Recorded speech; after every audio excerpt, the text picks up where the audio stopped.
Chapter 29.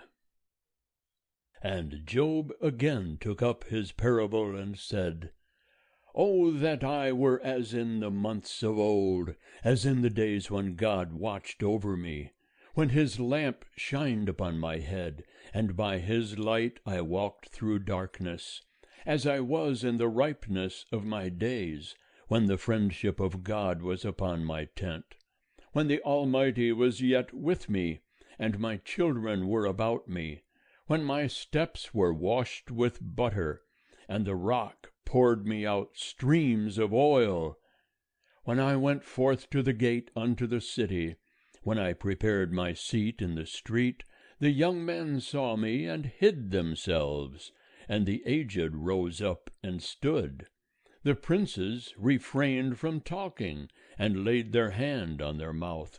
The voice of the nobles was hushed, and their tongue cleaved to the roof of their mouth. For when the ear heard me, then it blessed me, and when the eye saw me, it gave witness unto me. Because I delivered the poor that cried, the fatherless also that had none to help him. The blessing of him that was ready to perish came upon me, and I caused the widow's heart to sing for joy. I put on righteousness, and it clothed me. My justice was as a robe and a diadem. I was eyes to the blind, and feet was I to the lame. I was a father to the needy, and the cause of him that I knew not I searched out. And I brake the jaws of the unrighteous, and plucked the prey out of his teeth. Then I said, I shall die in my nest, and I shall multiply my days as the sand. My root is spread out to the waters, and the dew lieth all night upon my branch. My glory is fresh in me, and my bow is renewed in my hand. Unto me men gave ear and waited, and kept silence for my counsel. After my words they spake not again, and my speech distilled upon them. And they waited for me as for the rain, and they opened their mouth wide as for the latter rain. I smiled on them when they had no confidence, and the light of my countenance they cast not down. I chose out their way, and sat as chief, and dwelt as a king in the army, as one that comforteth the mourners. End of chapter 29. Chapter 30. But now they that are younger than I have me in derision, whose fathers I disdained to set with the dogs of my flock. Yea, the strength of their hands, whereto should it profit me? Men in whom ripe age is perished. They are gaunt with want and famine. They gnaw the dry ground in the gloom of wasteness and desolation. They pluck saltwort by the bushes, and the roots of the broom are their food. They are driven forth from the midst of men. They cry after them as after a thief, so that they dwell in frightful valleys, in holes of the earth and of the rocks. Among the bushes they bray, under the nettles they are gathered together. They are children of fools, yea, children of base men. They were scourged out of the land. And now I am become their song, yea, I am a byword unto them. They abhor me, they stand aloof from me, and spare not to spit in my face. For he hath loosed his cord and afflicted me, and they have cast off the bridle before me. Upon my right hand rise the rabble. They thrust aside my feet, and they cast up against me their ways of destruction.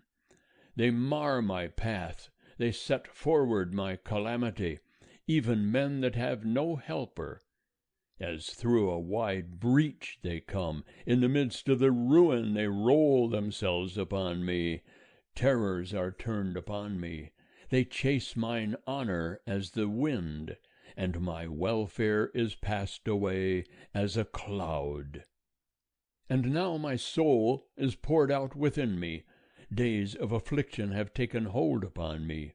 In the night season my bones are pierced in me, and the pains that gnaw me take no rest. By God's great force is my garment disfigured. It bindeth me about as the collar of my coat.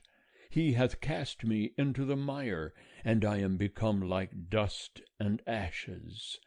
I cry unto thee, and thou dost not answer me. I stand up, and thou gazest at me. Thou art turned to be cruel to me. With the might of thy hand thou persecutest me.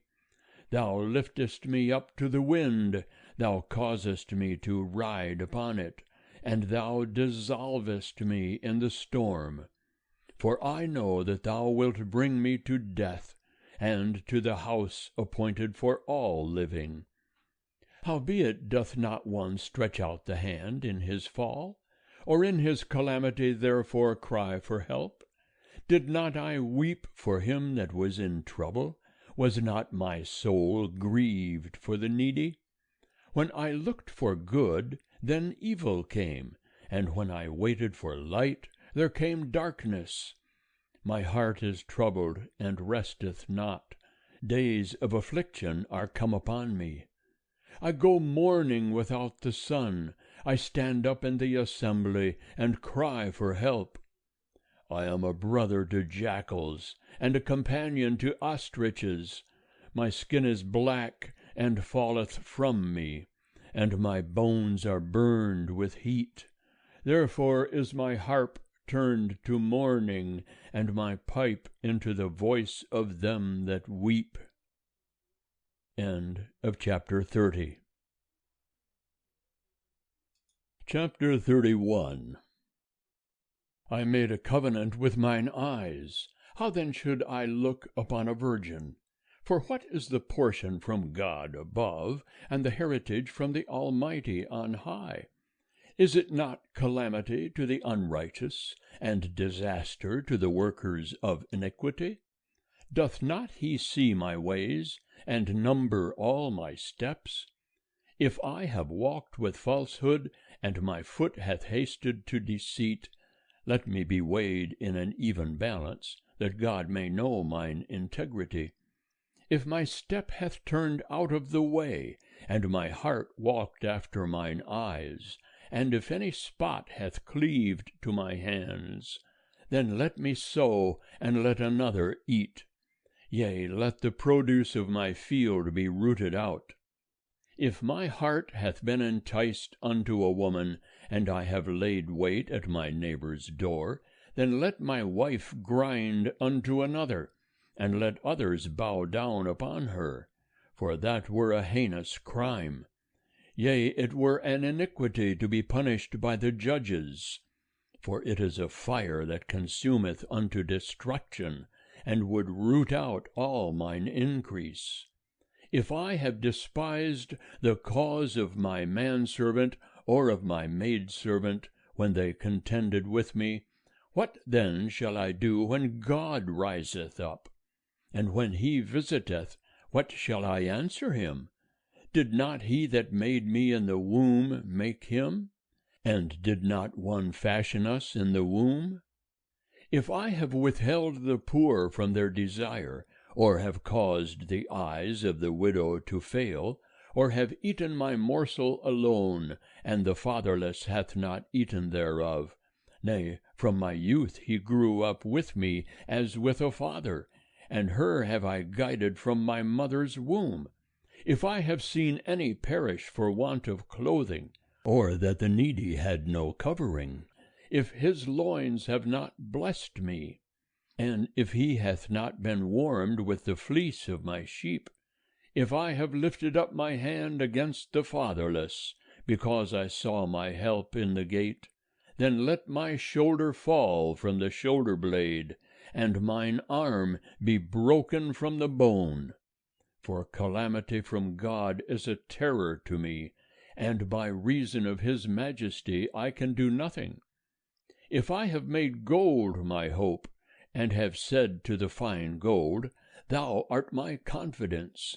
If I have rejoiced because my wealth was great, and because my hand had gotten much, if I have beheld the sun when it shined, or the moon walking in brightness, and my heart hath been secretly enticed, and my mouth hath kissed my hand, this also were an iniquity to be punished by the judges, for I should have denied the God that is above.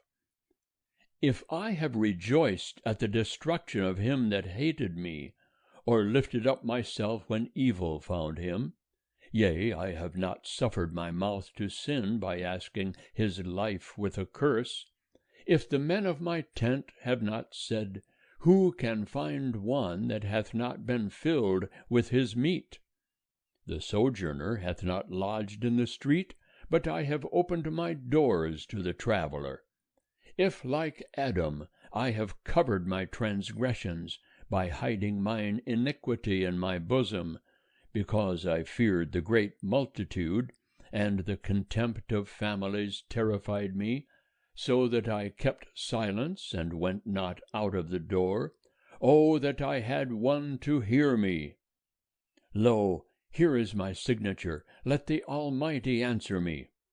And that I had the indictment which mine adversary hath written, surely I would carry it upon my shoulder, I would bind it unto me as a crown, I would declare unto him the number of my steps, as a prince would I go near unto him. If my land crieth out against me, and the furrows thereof weep together, if I have eaten the fruits thereof without money, or have caused the owners thereof to lose their life, let thistles grow instead of wheat, and cockle instead of barley. The words of Job are ended. End of chapter 31.